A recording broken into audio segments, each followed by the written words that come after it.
കർത്താവിൻ്റെ പരിശുദ്ധമായ നാമം വാഴ്ത്തപ്പെടുമാറാകട്ടെ. അനുഗ്രഹിക്കപ്പെട്ട ഈ നല്ല പ്രഭാതത്തിനായിട്ട് കർത്താവിന് സ്തോത്രം ചെയ്യുന്നു. ഈ പ്രഭാത സന്ദേശം കേൾക്കുന്ന എല്ലാ പ്രിയപ്പെട്ടവർക്കും വീണ്ടും വരുന്നവനായ ക്രിസ്തയേശുവിൻ്റെ നാമത്തിൽ എൻ്റെ പ്രഭാത വന്ദനങ്ങളെ ഈ നിമിഷം അർപ്പിക്കട്ടെ. യെശയ്യാ പ്രവാചകൻ്റെ പുസ്തകം 28-ാം അധ്യായം അതിൻ്റെ 16-ാമത് വാക്യം. അതുകൊണ്ട് യഹോവയായ കർത്താവ് ഇപ്രകാരം അരുളി ചെയ്യുന്നു, ഇതാ ഞാൻ സിയോനിൽ ഉറപ്പുള്ള അടിസ്ഥാനമായി ശോധന ചെയ്ത കല്ലും വിലയേറിയ മൂലക്കല്ലുമായി ഒരടിസ്ഥാന കല്ലിട്ടിരിക്കുന്നു, വിശ്വസിക്കുന്നവൻ ഓടിപ്പോകുകയില്ല. ഈ വാക്യങ്ങൾക്കായിട്ട് ദൈവത്തിന് സ്തോത്രം ചെയ്യുകയാണ്. വളരെ അനുഗ്രഹീതമായ ഒരു ചിന്തയിലേക്കാണ് ഇന്ന് പ്രഭാതത്തിൽ നിങ്ങളുടെ ശ്രദ്ധയെ കർത്താവിൽ ആശ്രയിച്ച് തിരിക്കുന്നത്. ഇസ്രായേൽ ജനത്തിൻ്റെ സൂത്രം അതിൻ്റെ 28-7 മുതലുള്ള വാക്യങ്ങൾ വായിക്കുന്ന സമയത്ത് മദ്യപന്മാർ വീഞ്ഞു കുടിച്ച് ആഞ്ചാടുന്ന അനുഭവങ്ങളെക്കുറിച്ച് പറയുന്നുണ്ട്.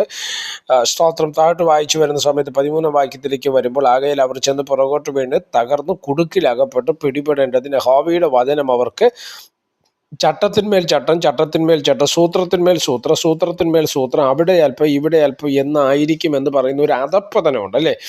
താട്ട് നമ്മൾ അങ്ങനെ വായിക്കണം. അതുകൊണ്ട് യെരൂശലേമിലെ ഈ ജനത്തിൻ്റെ അധിപതികളായ പരിഹാസികളെ, യഹോവയുടെ വചനം കേൾക്കുവിൻ. ഞങ്ങൾ മരണത്തോട് സഖ്യതയും പാതാളത്തോട് ഉടമ്പടിയും ചെയ്തിരിക്കുന്നു. പ്രവഹിക്കുന്ന ബാധയെ ആക്രമിക്കുമ്പോൾ അത് ഞങ്ങളുടെ അടുത്ത് വരികയില്ല. ഞങ്ങൾ ഫോഷ്കിനെ ശരണമാക്കി വ്യാജത്തിൽ ഒളിച്ചിരിക്കുന്നതിന് നിങ്ങൾ പറഞ്ഞുവല്ല. അപ്പോൾ ഫോഷ്കും വ്യാജവും ഇങ്ങനെ ജനത്തിനിടയിൽ വ്യാപരിച്ചു നിൽക്കുന്ന സമയത്ത് പ്രവാചകനെ യെശയ്യാ പറയും, അതുകൊണ്ട് യഹോവയായ കർത്താവ് ഇപ്രകാരം അരുളി ചെയ്യുന്നു, ഞാൻ സിയോനിൽ സ്തോത്രം ഉറപ്പുള്ള അടിസ്ഥാനമായി ശോധന ചെയ്ത കല്ലും വിലയേറിയ മൂലക്കല്ലുമായി ഒരടിസ്ഥാനപ്പെടുന്നത്. അപ്പോൾ ഫോഷ്കും സൂത്രവും ചട്ടവും ഒക്കെ ഇങ്ങനെ വെളിപ്പെട്ട് നിൽക്കുന്ന സമയത്ത് ദൈവത്തിൻ്റെ ആത്മാവ് യെശയ്യാവിലൂടെ പറയുകയാണ്, ഞാൻ അടിസ്ഥാനമിടാൻ പോകുകയാണ്. എന്തടിസ്ഥാനമാണ്? സിയോനിൽ ഒരു ഉറപ്പുള്ള അടിസ്ഥാനം ഇടാൻ പോകുകയാണ്.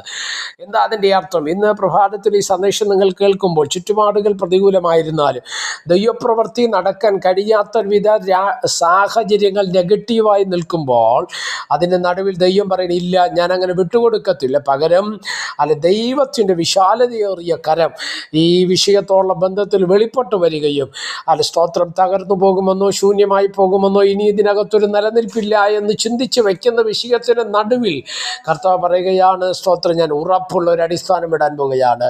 വെറും ഒരു അടിസ്ഥാനക്കല്ലല്ല പറയുന്നത്, ശോധന ചെയ്തതും സ്തോത്രം വിലയേറിയതുമായ മൂലക്കല്ല്. വെറുതെ ഒരു അടിസ്ഥാനം ദൈവം ഇടുകയില്ല, പകരം ശോധന ചെയ്ത കല്ലാണ്. അപ്പോൾ തന്നെ അത് മൂലക്കല്ലായിട്ടിടുന്ന ഒരു പ്രവൃത്തിയായിട്ട് അത് വെളിപ്പെട്ട് വരികയാണ്. അതുകൊണ്ട് എന്നെ കേൾക്കുന്ന പ്രിയ ദൈവമക്കളോട് ഞാൻ പറയാം, നമ്മുടെ പ്രതീക്ഷകൾ കൈവിടണ്ട, പ്രത്യാശ നമ്മൾ കൈവിട്ടു പോകേണ്ട. ദൈവത്തിൻ്റെ മഹത്വം ദൈവം വെളിപ്പെടുത്തേണ്ടതിന്, ദൈവത്തിൻ്റെ ശക്തി ദൈവം വെളിപ്പെടുത്തേണ്ടതിന്, ദൈവത്തിൻ്റെ കൃപ ദൈവം വെളിപ്പെടുത്തേണ്ടതിന് സ്തോത്രം. ഈ ദിവസങ്ങൾ ദൈവത്തിൽ ആശ്രയിക്കുകയും കർത്താവിൻ്റെ മുഖത്തേക്ക് മാത്രം നോക്കുക. വചനം പറയുന്നു, വിശ്വസിക്കുന്നവൻ ഓടിപ്പോകുകയില്ല. കർത്താവിൽ വിശ്വസിച്ചാൽ, അടിസ്ഥാനമായി യേശുവിൽ നീ വിശ്വസിക്കാൻ തയ്യാറായാൽ നീ ഓടിപ്പോകേണ്ടി വരത്തില്ല. നിന്റെ വിഷയത്തിനകത്ത് യഹോവയുടെ കരം വെളിപ്പെട്ട് വരുവാൻ തക്കവണ്ണം ഇടവരും. സ്വർഗം അതിനായിട്ട് നമ്മളെ സഹായിക്കട്ടെ. പ്രാർത്ഥിക്കാം. പരിശുദ്ധനായ ദൈവമേ, സ്വർഗീയ നല്ല പിതാവേ, അനുഗ്രഹിക്കപ്പെട്ട ഈ നല്ല സമയത്തിനായിട്ട് സ്തോത്രം ചെയ്യുന്നു. ഈ സന്ദേശം കേൾക്കുന്ന എല്ലാ പ്രിയപ്പെട്ടവരെ തൃക്കരങ്ങൾ തരുന്നു. കൂടെ ഇരുന്നാട്ട് ബലപ്പെടുത്തിക്കാൻ, അനേകർക്ക് അനുഗ്രഹവും ആശ്വാസവുമായി ഈ മെസ്സേജ് മാറുവാൻ സ്വർഗം ഇടയാക്കണം. 1000ങ്ങളിലേക്ക് 10000ങ്ങളിലേക്ക് എത്തിച്ചേരുവാൻ സ്വർഗം ഇടവരുത്തും. മഹത്വം അങ്ങേക്ക് യേശു ക്രിസ്തുവിൻ നാമത്തിൽ തന്നെ. ആമേൻ. എല്ലാവരെയും ദൈവം അനുഗ്രഹിക്കട്ടെ. God bless you.